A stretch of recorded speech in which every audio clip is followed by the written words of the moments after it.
Ya, Assalamualaikum Ya, silakan. warahmatullahi wabarakatuh, pemirsa Sultan TV. Selamat pagi semuanya, apa kabar? Semoga dalam keadaan sehat walafiat ya, meskipun memang dari semalam ya, kemarin begitu sudah turun hujan. Semoga ini tidak mematahkan semangat untuk kita tetap beraktivitas di hari ini, tepat di hari Selasa tanggal 7 Desember 2021. Tidak terasa ya, ini sudah memasuki bulan Desember, bulan terakhir di tahun satu pemirsa. Sebelum kita membahas tema kita hari ini, kita kembali mengingatkan Anda untuk memfollow seluruh media sosial kita di Instagram kita di @sultantv.co dan juga @beritasultantv, dan fanpage Facebook kita di @sultantv.co dan juga YouTube streaming kita di @sultantv.co juga. Anda juga bisa memfollow dan juga menyaksikan tayangan kita melalui tayangan TV satelit Nin Media di channel 026. Hari ini kita akan membahas soal cuaca ekstrim dan juga potensi tsunami 8 meter yang kemarin sempat diberitakan bahwa ini ada potensi terjadi di wilayah kota Cilegon. Kita sudah tersambung dengan Bapak Suwardi SSI selaku Kepala Stasiun Geofisika BMKG Banten. Assalamualaikum Pak Suwardi. Waalaikumsalam, Mbak Dea. Ya, Mbak Dea atau siapa? Saya belum kenalan. betul Mbak Dea Pak. Ya, oke, Mbak Dea. Ini baru ketemu wajahnya walaupun kita sering komunikasi ya. Selamat Betul. pagi. Assalamualaikum warahmatullahi wabarakatuh. Selamat pagi. Sehat ya Pak? Alhamdulillah sehat kita. Baik, terima kasih sudah bergabung dan berkenan membersamai Sultan TV di pagi hari ini, Bapak. Kita mau bahas soal sedikit cuaca ekstrim dan juga kemarin BMKG sempat merilis atau memberitakan terkait adanya potensi tsunami yang akan terjadi di Kota Cilegon, Bapak. Mungkin bisa dijelaskan, silakan. Ya, terima kasih.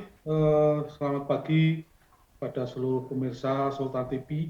Ya, memang eh, terkait dengan potensi, tentu di seluruh wilayah Indonesia mempunyai potensi yang sama terkait dengan gempa bumi dan tsunami, karena kita berada di ring of fire, yaitu eh, pertumbukan tiga lempeng benua, Indo-Australia, Australia, sama Pasifik. Nah, dari ketiga lempeng tersebut, maka di seluruh wilayah Indonesia rentan dengan kejadian gempa bumi dan tsunami. Makanya kita menyebutkan potensi dari kajian yang dibuat oleh Pusat Gempa Nasional tahun 2007 bahwa di Selat Sunda itu adalah ada gap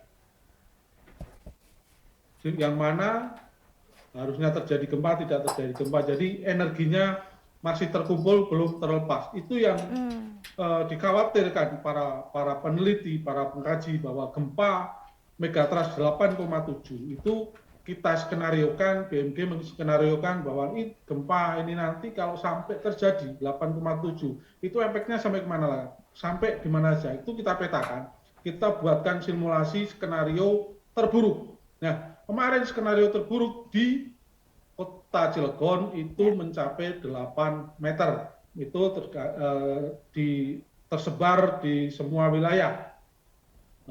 Yang paling ini adalah di Tangke, Grogol, dan Ciwandan. Yang paling besar adalah di Ciwandan, hasil pemetaan kami. Mhm. Begitu, Mbak Dea. Oke, artinya kalau bicara soal potensi, seluruh daerah juga ini memiliki potensi. Namun kalau 8 Betul. meter berarti ini cukup dahsyat ya Pak Suwardi? Ya, ya kalau 8 meter ya lumayan, lumayan dasar dibanding yang arah ke selatan ke sana ke Lebak itu lebih lebih dahsyat lagi. Karena di sana adalah mendekati pusat gempa, jadi sana lebih lebih tinggi lagi, hampir sekitar 18 meter. Namun demikian, skenario-skenario terburuk ini sudah kita sampaikan juga kepada pihak-pihak stakeholder dan Pemda setempat, dan kita juga sudah sosialisasikan bahwa potensi ini ada, maka apa yang harus dilakukan untuk memitigasi seluruh wilayah yang ada di Provinsi Banten dan seluruh kabupaten kota yang ada, Mbak Dia. Ya, termasuk mungkin saat ini kita sih seharusnya menjauhi terlebih dahulu daerah pantai begitu ya Pak? Ya, sebenarnya nggak usah menjauh, nggak apa-apa. Ya. Nggak apa-apa, nggak usah menjauh. Namanya kan potensi. Jadi namanya potensi tentu kapan terjadinya, itu dimensi waktunya belum bisa diprediksi, belum bisa diperkirakan kapan. Tanggalnya juga begitu, belum bisa, tahunnya juga belum bisa. Namun tempat kejadiannya bisa kita sampaikan ke seluruh masyarakat bahwa megatrust yang ada di selatan Banten itu adalah nyata dan nyata adanya gitu, Mbak Dia. Ya, baik. Eh, Terkait dengan apa ciri-ciri atau mungkin ketika misalnya Pak akan terjadi tsunami, apa kemudian ciri-ciri alam atau gejala alam yang kemudian bisa terjadi sebelum terjadinya tsunami di selatan dan juga di Cilegon? Ya, secara umum tsunami itu dipicu satu gempa bumi itu sendiri, yang mana gempanya tentunya gempa yang kuat, tidak gempa kecil yang cuma notabene mungkin tidak kuat untuk mendorong volume air laut. Jadi gempanya harus di atas 7, skala Richter, itu minimum. Terus bisa tsunami juga bisa jatuhnya meteor dari langit yang jatuh ke laut, itu juga bisa memicu tsunami. Yang ketiga, longsor bawah laut, itu juga bisa memicu kejadian tsunami. Seperti kemarin yang kejadian di akhir tahun di 2018, yang terjadi longsoran dari anak gunung Krakatau dan menyebabkan tsunami juga di Selat Sunda. Yang keempat tentu adalah yang tidak kalah ininya juga dari Gunung Krakatau sendiri, apabila itu meletus juga bisa menyebabkan goncangan yang bisa menyebabkan tsunami lokal. Itu Mbak Dia. Baik. Nah, kalau untuk Gunung Krakatau yang meletus, Pak, artinya untuk gempa bumi dan juga tsunami bisa lebih dahsyat dari 8 meter yang potensikan sebelumnya? Kalau untuk untuk gunung meletus tentu energinya lebih kecil. Itu cuma kawasan lokal saja, tidak akan ini. Apalagi notabene baby Krakatau, anak Krakatau yang notasian dari Mbah Rono itu masih anak, membentuk tubuhnya itu masih kecil, gitu Mbak Dia. Jadi kalau itu ya mungkin untuk potensinya mungkin lebih kecil karena kan dia masih baby, untuk mendorong ini masih belum mempunyai kekuatan yang dahsyat, itu Mbak Dia. Butuh waktu yang lama untuk mengumpulkan badannya terbentuk kembali. Itu Mbak Dia. Oke, baik. Ini sudah disampaikan Bapak potensi terkait dengan adanya potensi tsunami yang terjadi di Cilegon dan juga kepada pemerintah daerah. Ini juga menjadi salah satu kekhawatiran bagi masyarakat nih Pak. Jadi ketika sudah ada rilis potensi tersebut, ini masyarakat merasa takut dan lain sebagainya. Apa yang harus dilakukan Pak? Ya, sebenarnya masyarakat tidak perlu takut dengan adanya potensi tsunami ini. Yang penting adalah kesiapsiagaan yang ada di seluruh wilayah terdampak potensi tsunami ini, membangun kesiapsiagaan, yang mana tentu jalur-jalur evakuasi perlu diperbarui, perlu diperbaiki, jalurnya mana, tempat evakuasi mana, tempat berkumpulnya di mana nanti kalau terjadi tsunami, dan juga mengedukasi kepada masyarakat di pesisir pantai. Ini loh, nanti kalau terjadi gempa kuat yang menimbulkan tsunami, masyarakat harus segera melakukan evakuasi mandiri, lari ke tempat-tempat yang tinggi, itu yang harus dipersiapkan oleh masyarakat semua. Dan BMKG juga sudah beredukasi melaksanakan itu. Kami di BMKG Tangerang ini sudah melakukan edukasi itu dengan sekolah lapang gempa, itu yang kemarin kita laksanakan di bulan Mei, itu di Juni itu di bulan Juni di Lebak sana, kita mengadakan sekolah lapang geofisika, yang mana kita undang para pemangku kepentingan, camat, lurah, dan tokoh-tokoh masyarakat. Kita edukasi bahwa gempa bumi dan tsunami ini adalah merupakan bencana yang patut kita waspadai, dan kita ini juga kita melakukan dengan namanya BMKG to School yang kita laksanakan di pondok-pondok pesantren dan sekolah-sekolah yang ada di kawasan Lebak, gitu Mbak Dia. Ya, baik. Dan bicara soal potensi tadi sudah disinggung juga oleh Pak Suwardi bahwa kalau lebih besar di daerah selatan ya Pak, kalau dibandingkan dengan di Betul. wilayah Cilegon. Iya. Ya, Ya. karena memang pusatnya di selatan sana. Nah, mungkin bisa disampaikan juga Pak Suwardi terkait dengan aktivitas kegempaan yang terjadi di sepanjang tahun 2021. Kalau kita lihat, ini tidak ada gempa yang cukup besar ya Pak di Provinsi Banten. Ya, kalau di Provinsi Banten, tes kegempaan kita kita rangkum mulai dari Januari sampai November itu sudah tercatat sekitar 946 kejadian gempa. Itu yang dirasakan adalah 12 kali, yang bervariasi antara 3,5 sampai 4,8 itu dirasakan kecil. Itu Mbak Dea. Yang terbesar 4,8 Pak. Ya, 4,8 kemarin di selatan Tasikmalaya. Oke, Sukabumi, baik. bukan Sukabumi, ya. Oke, bisa dijelaskan juga Pak kalau di Kota Cilegon sendiri titik yang terawan akan terjadinya tsunami dan gelombang tinggi? Ya, tentu semua adalah rawan. Dan di pinggir-pinggir pantai tentu akan rawan. Tapi yang perlu diwaspadai, yang ring masuknya tsunami paling ini adalah di Ciwandan. Kalau Pulau Merak juga potensinya kecil, walaupun kecil tapi juga 3 meter maksimalnya. Terus di Citangkil juga lumayan. Oke, di Citangkil dan juga Ciwandan. Pak Suwardi, nanti kita akan lanjutkan lagi. Kita harus jeda terlebih dahulu, Pak Suwardi. Nanti kita akan berbincang lagi soal cuaca ekstrim dan juga potensi gelombang tinggi dan juga tsunami yang terjadi di Provinsi Banten dan juga Cilegon. Tetap bersama kami pemirsa dalam bincang hari ini.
Ya, terima kasih pemirsa Sultan TV, Anda masih bersama kami dalam bincang hari ini. Kita masih membahas waspada dan juga waspada cuaca ekstrim ya, gelombang tinggi, potensi tsunami yang tadi sudah dipaparkan BMKG terkait dengan adanya potensi tsunami di Kota Cilegon sepanjang atau berkekuatan 8 meter begitu ya. Kita juga masih ditemani Pak Suwardi SSI selaku Kepala Stasiun Geofisika BMKG Provinsi Banten.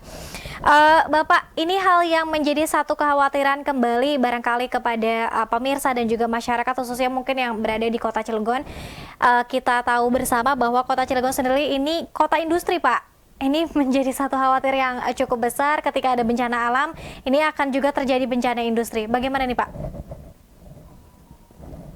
Ya, tentu untuk mensikapi potensi ini, diharapkan eh, para pemilik atau perusahaan-perusahaan yang berada di wilayah Cilegon untuk segera membuat edukasi kepada seluruh karyawannya, membuat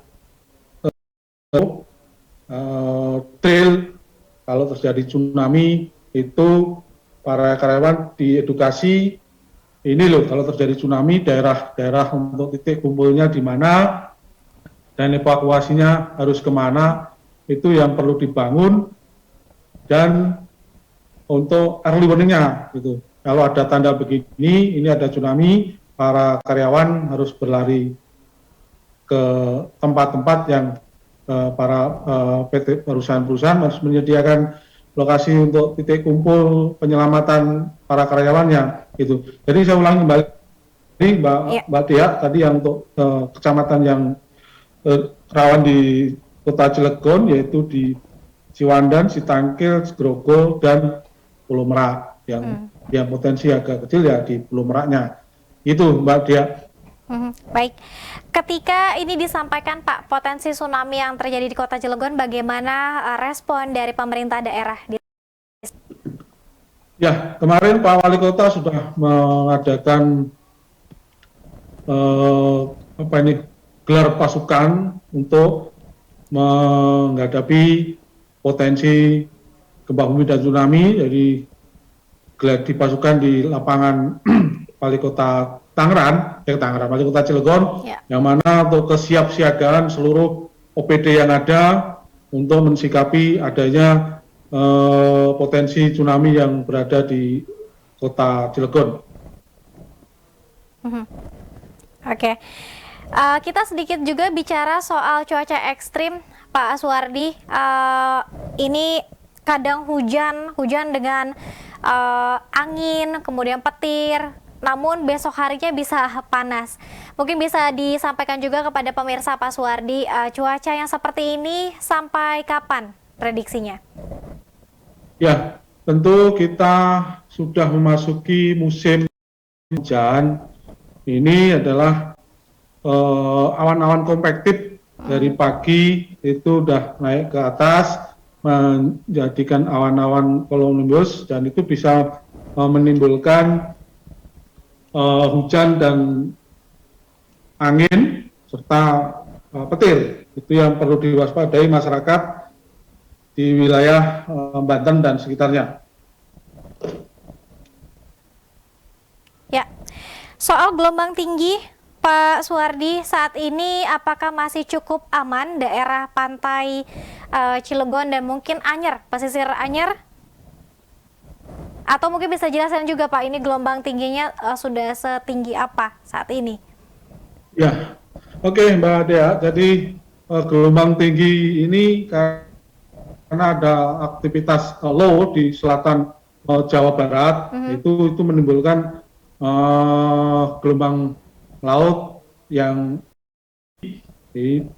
terus nanti gelombang laut bisa sampai 2,5 sampai 4 meter di sekitaran Selat Sunda. Itu karena di sekitar selatan Banten atau di selatan Jawa Barat itu ada low yang itu bisa menyebabkan angin kenceng dan itu membawa uap air yang mana bisa menyebabkan curah hujan tinggi serta disertai dengan angin kencang dan petir gitu Mbak Nia. Okay. Kalau yang kemarin isu yang ada di media terkait dengan pasang surut itu adalah hal yang biasa karena memang kemarin ada yang terjadi rob, yaitu karena memang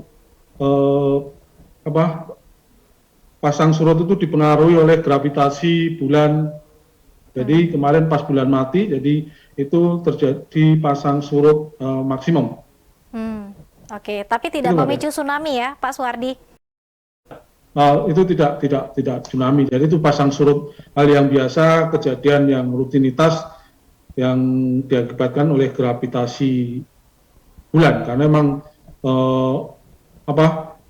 pasang maksimum dan minimum itu dipengaruhi oleh awal ke bulan mati sama kalau sama bulan purnama itu sampai bulan gerhana saya. Jadi dipengaruhi oleh bulan mati dan pertengahan bulan purnama itu sangat berpengaruh terhadap pasang surut air laut. Itu Mbak Dia. Baik, kalau untuk puncak cuaca ekstrim sendiri Pak, ini bisa terjadi kapan Pak? Atau mungkin berakhir dari cuaca ekstrim ini kalau diprediksikan oleh BMKG sampai kapan? Jadi kalau untuk cuaca yang ekstrim ya, yang ekstrim tentu kalau kita mensikapi kondisi La Nina yang ada, memang kita kemarin sudah siap-siap mulai bulan November, ini sudah Desember, tentu puncak curah hujannya kita prediksikan di Januari sampai Februari. Itu puncak curah hujan yang ada di seluruh wilayah Indonesia dan tidak menutup kemungkinan di wilayah Banten dan sekitarnya, Pak. Jadi itu nanti puncak hujannya sekitar Januari Februari, Mbak Dia. Januari Februari ya, baik. Oke. Untuk kesiapsiagaan sendiri Pak, apa yang kemudian selain mungkin tadi jalur evakuasi dan juga edukasi kepada masyarakat, apa lagi yang kemudian bisa dilakukan oleh pemerintah bersama mungkin berkolaborasi juga dengan BMKG saat ini Pak, dan juga mungkin BPBD?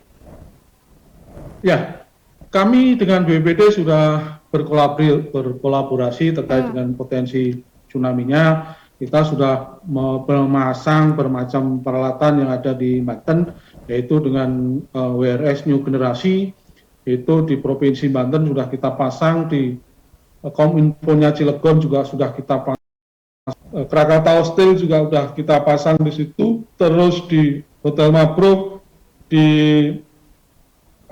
Pelindo 2 Banten juga sudah kita pasang. Nah, peralatan-peralatan itu tentunya di BPBD Serang juga sudah ada, BPBD Kota Serang juga sudah ada. Jadi peralatan-peralatan itu bisa dimaksimalkan. Dari situ sudah bisa dipakai untuk pengambil keputusan cepat. Jadi, oh ini potensi tsunami, oh ini tidak. Dari situ display itu sudah menginfokan ini telah terjadi di gempa di sekitar ABC itu sudah ada. Dari situ kalau kesiapsiagaan pemerintah daerah sudah siap, langsung bisa dipakai untuk mengambil keputusan cepat.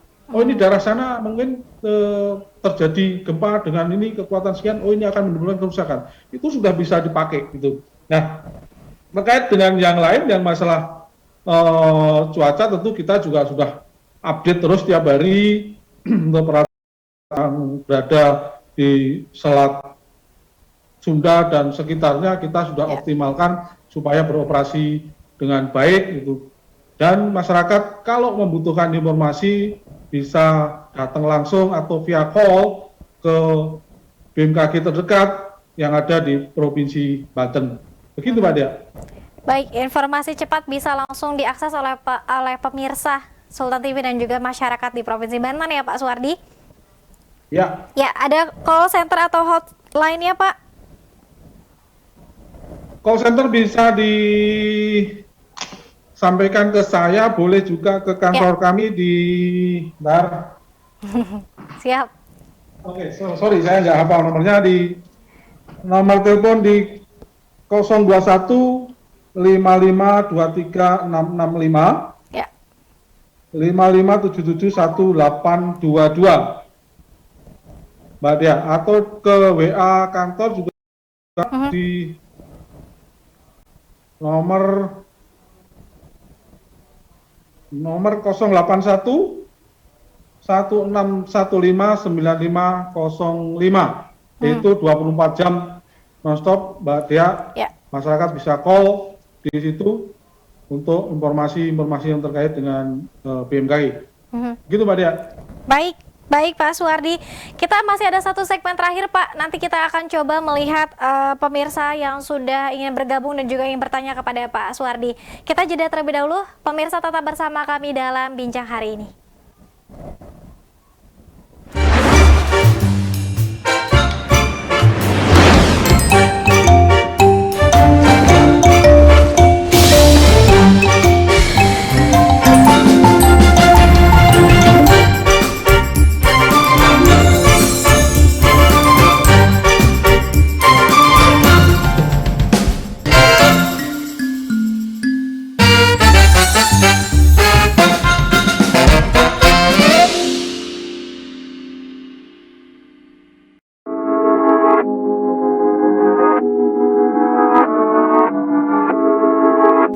dikabarkan langsung oleh The World Tourism Organization (UNWTO) pada 3 Desember lalu di Madrid, Spanyol, Bali, Indonesia akan menjadi tuan rumah pada ajang bergengsi pariwisata World Tourism Day 2022. Kabar baik ini tentu akan memberikan sederet keuntungan bagi Indonesia. Di antaranya, Indonesia akan diuntungkan dari segi pemulihan perekonomian pariwisata pasca pandemi. Tidak hanya perusahaan besar, pasar lokal Indonesia pun akan menjadi sorotan di perayaan ini. Turis dari berbagai mancanegara akan menikmati pesona budaya dan keindahan alam Indonesia. Saat ini, Indonesia juga telah merancang berbagai program untuk mendukung pekerja perempuan di masa pandemi. UNWTO sendiri merupakan badan PBB yang memiliki kewenangan dan mempromosikan pariwisata yang bertanggung jawab, berkelanjutan, dan universally accessible. UNWTO memiliki 160 negara anggota, 6 associate members, 504 affiliate members, dan 2 observers. Wow, membayangkan keseruan dan keramaian World Tourism Day 2022, pasti sahabat Sultan TV tidak sabar kan ingin segera memasuki agenda tersebut?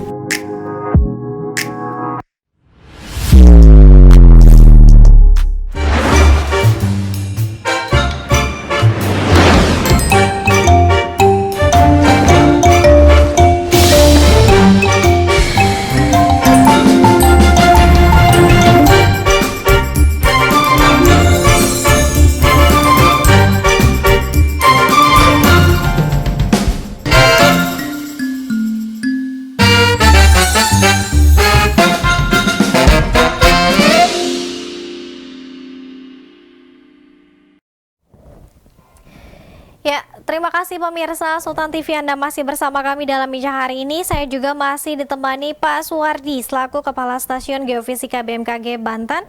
Kita masih membincang potensi tsunami yang terjadi di Kota Cilegon. Pak Suwardi, ini sudah banyak sekali yang bertanya terkait dengan cuaca ekstrim dan juga potensi tsunami yang sempat diberitakan oleh BMKG. Barangkali Pak Suwardi mohon membantu menjawab saat BMKG sudah mengeluarkan terkait dengan berita potensi tsunami yang terjadi di Kota Cilegon setinggi 8 meter, lalu ada surat edaran yang dikeluarkan oleh Wali Kota Cilegon, betul atau tidak, Pak? Ya, begini Mbak Tia. Ya. Memang BMKG mengeluarkan dengan ini potensi tsunami di contoh saja. Jadi kemarin mencontohkan bahwa seluruh Indonesia itu berpotensi adanya tsunami. Kemarin yang dicontohkan adalah Kota Cilegon, yang mana itu nanti rendaman tsunami-nya sampai 8 meter.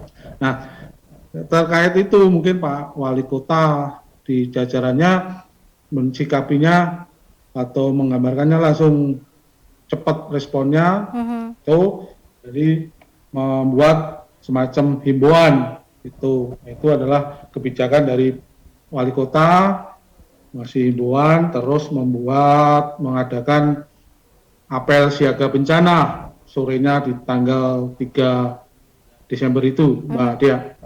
Oke, artinya ini betul adanya terkait dengan surat edaran ya, Pak? Ya. Ya, baik.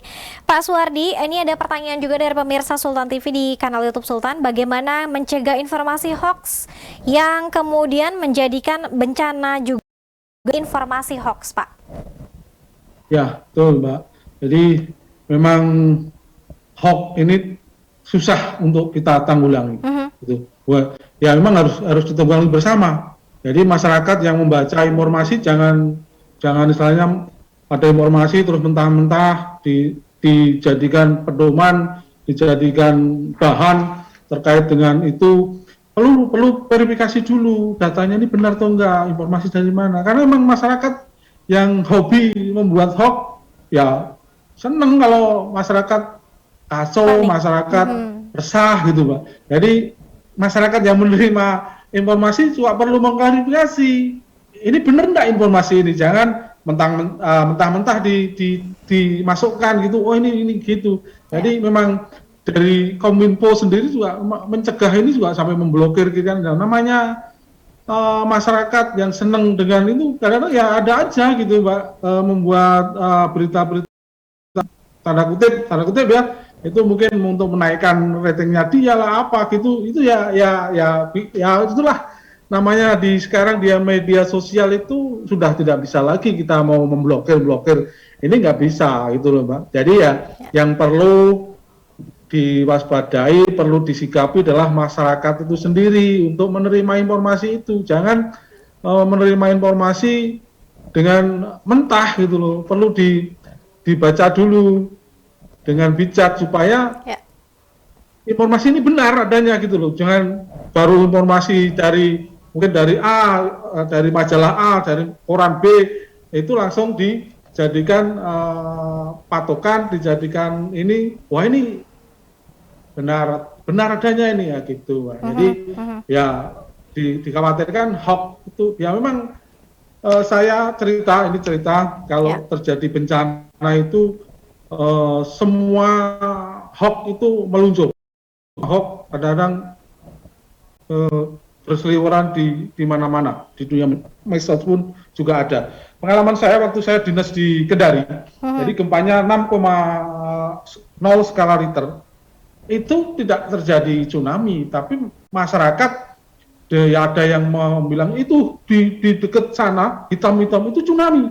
Masyarakat jadi lari pontang-panting, ada yang dalam tanda kutip di lantai 2 lompat ke bawah, akhirnya kan jadi bencana. Itu Mbak Dea. Jadi untuk mensikapi hoax ini masyarakat perlu berhati-hati dalam mensikapi berita-berita yang ada. Perlu diklarifikasi dulu kalau memang itu infonya ini kok menyangkut BMKG, perlu dikomunikasikan ke BMKG terdekat atau via telepon atau via email atau via medsos juga nggak apa-apa Mbak Dea. Jadi kita akan mensikapinya karena BMKG gimana mensikapi hoax ini juga apa ya, tanda kutip gitu loh. Kita nanti kita menghambat menghambat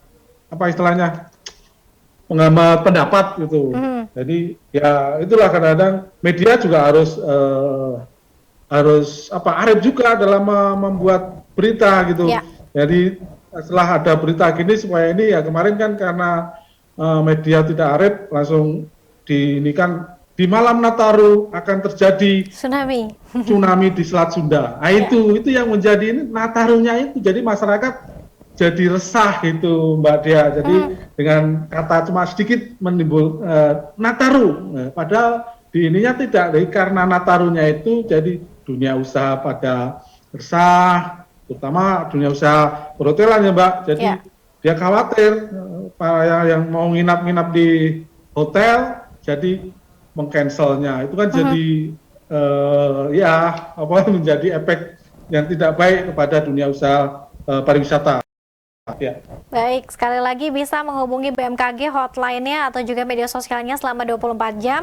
Dan kita berharap setelah tayangan ini kita juga bisa turut memberikan pencerahan begitu ya Pak Suwardi ya kepada pemirsa Sultan TV dan juga masyarakat yang sedang menyaksikan. Kita ke pertanyaan lainnya, Pak. Jika wilayah Cilegon dan pesisir pantai selatan Banten berpotensi tsunami, bagaimana dengan pesisir pantai utara? Apakah juga ada potensi tsunami, Pak? Kalau potensi tentu ada, potensi pasti ada. Cuma nanti besarannya di utara kan nanti yang ini kalau terjadinya betul-betul di Selat Sunda gitu, bisa sampai di utara. Tapi kalau di utara tentu akan lebih rendah potensinya dibanding yang berada di selatan. Itu Mbak Dea. Jadi karena sumber energi gempanya adalah ada di selatan. Itu Mbak Dea. Baik, kita ke pertanyaan lain.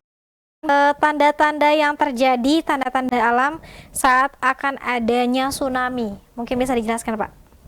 Ya, tanda-tanda tsunami satu mungkin kalau yang berada di sekitar pantai itu kalau melihat di kejauhan ada tanda-tanda hitam dan berbau anyir, bau amis, itu perlu waspada. Satu. Kedua, burung-burung berterbangan dari arah laut menuju pantai. Itu Mbak Dea. Ada satu lagi itu pasang surut mendadak gitu. Jadi terjadi pasang surut yang mendadak langsung itu hilang sampai jauh. Nah itu ikannya mungkin nah itu juga tanda-tanda terjadinya tsunami. Kalau ada tanda-tanda begitu, masyarakat jangan mencari ikannya karena ikannya pada menggelepar di dasar pantai karena surut mendadak tadi.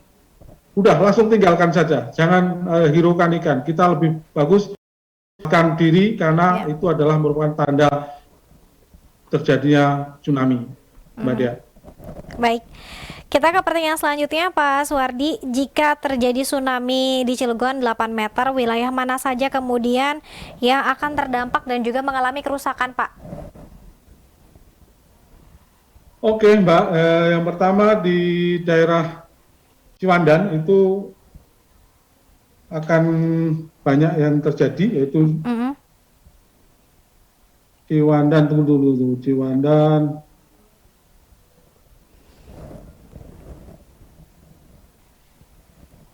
itu hampir ini ya, Ciwandan itu di PT Krakatau Semen Indonesia itu juga kena, PT Pelindo 2, PT Asahi, Ngandra Asi, semua yang di pinggir pantai akan terdampak semua ini, Mbak. Terus ini yang ini 2 PT Vokak Indonesia,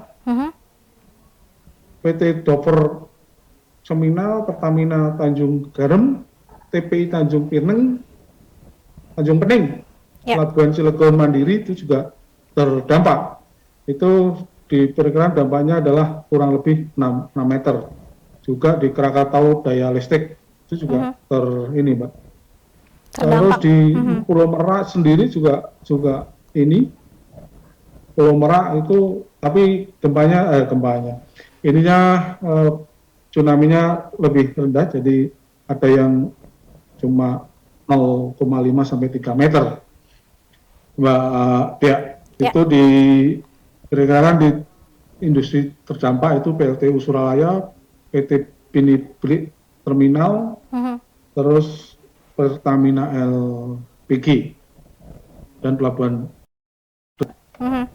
Baik, kita ke pertanyaan selanjutnya Pak Suwardi. Saat ini ketika saya ingin menyeberang ke Lampung, apakah kondisinya masih cukup aman untuk penyeberangan? Kalau untuk penyeberangan aman, Mbak, untuk penyeberangan, karena kan kondisi ombak di Selat Sunda sekitar 1,2 meter ya, jadi tidak terlalu ini, kecuali yang untuk untuk pelayaran perahu-perahu kecil ya itu mungkin agak berbahaya, tapi kalau yang perahu-perahu besar kayaknya tidak berbahaya, Pak. Ya, baik, masih cukup aman untuk melakukan penyeberangan perjalanan. Mohon kepada masyarakat yang tinggal di mana nih, di pesisir, itu area yang terang gelombang tinggi agar tetap waspada. Karena tadi adalah di selatan Sunda itu untuk gelombangnya bervariasi antara 1,5 sampai 4 meter, Mbak Dia.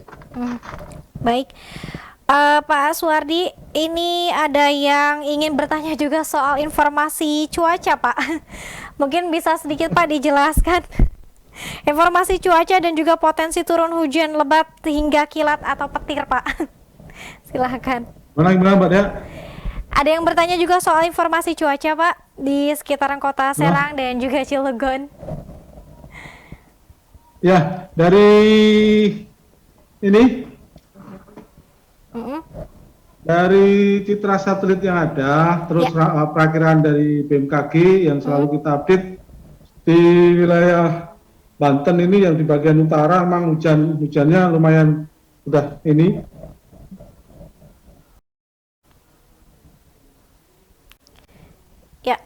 Ya, ini dari perakiraan yang ada, ini memang terjadi apa ya? Hujan lebat? Di wilayah Banten, terutama di bagian selatan. Terutama Banten Selatan. Baik. Ya. Utara. Ya, mana Mbak Dia? Ya, baik.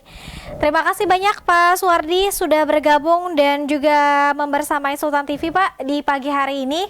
Semoga informasi yang diberikan dan juga dirilis oleh BMKG kita juga bisa terus membersamai sehingga kemudian juga kita bisa terus serta mengedukasi dan juga memberikan rasa tenang begitu ya Pak ya kepada masyarakat. Terakhir Pak, apa yang ingin disampaikan oleh BMKG terkait masyarakat yang juga saat ini masih resah Pak terkait dengan pemberitaan tsunami 8 meter, silakan. Baik, terima kasih Mbak Dia. Kami mengimbau kepada seluruh masyarakat Banten dan sekitarnya, kita adalah hidup di sekitar di daerah yang rawan dengan bencana, karena memang bencana kita itu apa aja ada, jadi multi paket bencana, termasuk angin puting beliung, tanah longsor, hujan, dan tsunami, maka perlu kesiapsiagaan. Perlu siap-siagaan dan jangan panik. Perlu mengklarifikasi, memverifikasi apabila mendapatkan informasi yang terkait dengan info BMKG dan selalu mengupdate informasi yang terkait dengan informasi BMKG dengan melalui www.bmkg.go.id atau melalui media sosial baik FB, terus WA, grup, dan lain-lain, Mbak Dia, termasuk Instagram juga kita update dari situ. Makanya masyarakat perlu selalu mengupdate informasi yang dikeluarkan oleh BMKG, jangan termakan provokasi berita-berita yang tidak bisa dipertanggungjawabkan. Dengan Mbak Dia. Siap. Terima kasih sekali lagi Pak Suwardi SSI, Kepala Stasiun Geofisika BMKG Banten, sudah mengedukasi dan juga menginformasikan kepada masyarakat. Semoga ini juga menjadi edukasi kita bersama, sehingga jangan panik ya Pak, sekali lagi. Betul, sekali lagi jangan panik. Tapi tetap Intinya adalah waspada jangan dan panik, siaga. karena kalau panik, kita jadi kesana kemari, tidak fokus, jadi tidak bisa konsentrasi, itu yang bisa juga menyebabkan bahaya. Ya. Makasih Mbak Tia. Terima kasih sekali lagi Pak Suwardi dari Kepala Stasiun Geofisika BMKG Banten. Pemirsa, terima kasih juga atas kebersamaan Anda. Semoga informasi yang sudah kita sampaikan ini juga mengedukasi dan sekali lagi tidak membuat kita panik bersama.